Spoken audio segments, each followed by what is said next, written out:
Assalamualaikum warahmatullahi wabarakatuh. Perkenalkan, saya Risi Marlena dengan NIM 2068145 akan mempresentasikan materi tentang wakaf.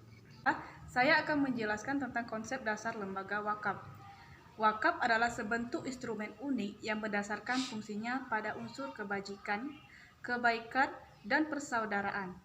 Ciri utama wakaf yang sangat membedakan adalah ketika wakaf ditunaikan terjadi pergeseran kepemilikan pribadi menuju kepemilikan masyarakat muslim yang diharapkan abadi, memberikan manfaat secara berkelanjutan.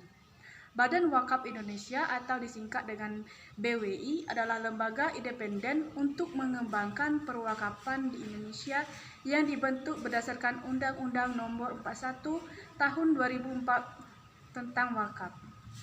Adapun Badan Wakaf ini mempunyai tugas dan wewenang. Yang pertama, melakukan pembinaan terhadap nazir dan mengelola mengembangkan harta benda wakaf. Yang kedua, melakukan pengelolaan pengembangan harta Badan Wakaf berskala nasional dan internasional. Yang ketiga, memberikan persetujuan atau izin atas perubahan peruntukan dan status harta benda wakaf. Yang keempat, memberhentikan dan mengganti nazir. Yang kelima, memberikan persetujuan atas penukaran harta benda wakaf. Yang keenam, memberikan saran dan pertimbangan kepada pemerintah dalam menyusun kebijakan di bidang perwakafan. Baiklah, sejarah dan perkembangan wakaf. Dalam Islam, wakaf sudah ada sejak zaman Rasulullah SAW. Pada saat itu, wakaf disyariatkan Rasulullah setelah hijrah ke Madinah pada tahun kedua Hijriah. Namun, terdapat perbedaan pendapat para ulama tentang siapa yang pertama kali berwakaf. Ulama pertama menganggap bahwa Rasulullah SAW lah yang pertama kali melaksanakan wakaf. Rasulullah mewakafkan tanah untuk dibangun masjid. Sedangkan ulama lain ada yang berpendapat bahwa yang pertama melakukan wakaf adalah sahabat Nabi, yaitu Sayyidina Umar, ketika beliau mendapatkan sebidang tanah di Khaybar. Praktek wakaf semakin luas ketika masa pemerintahan dinasti Umayyah dan dinasti Abbasiyah.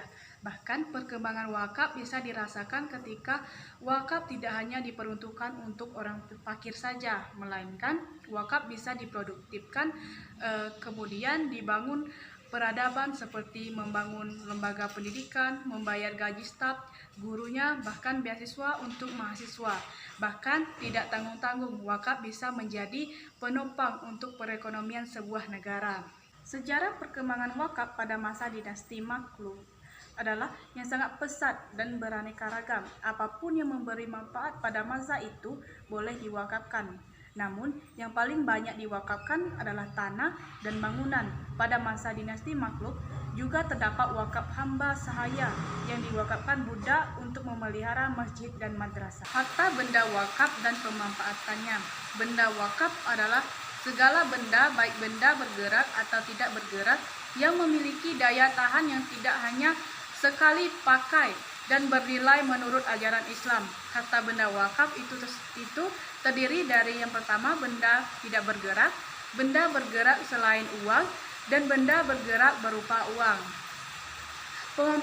Pemanfaatan wakaf bukan hanya untuk sebagai sarana tempat ibadah dan tempat penghiburan.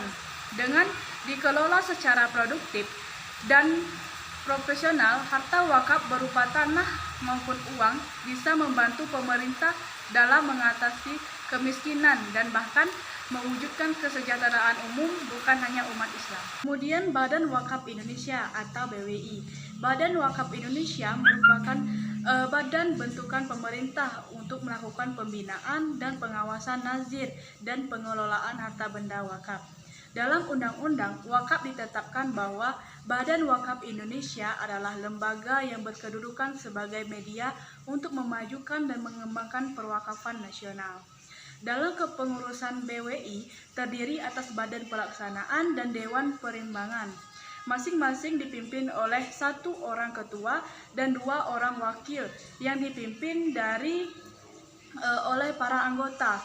Badan Pelaksana merupakan unsur pelaksana pelaksana tugas, sedangkan Dewan Pertimbangan adalah unsur pengawas pelaksanaan tugas Badan Wakaf Indonesia. Itu saja yang dapat saya jelaskan.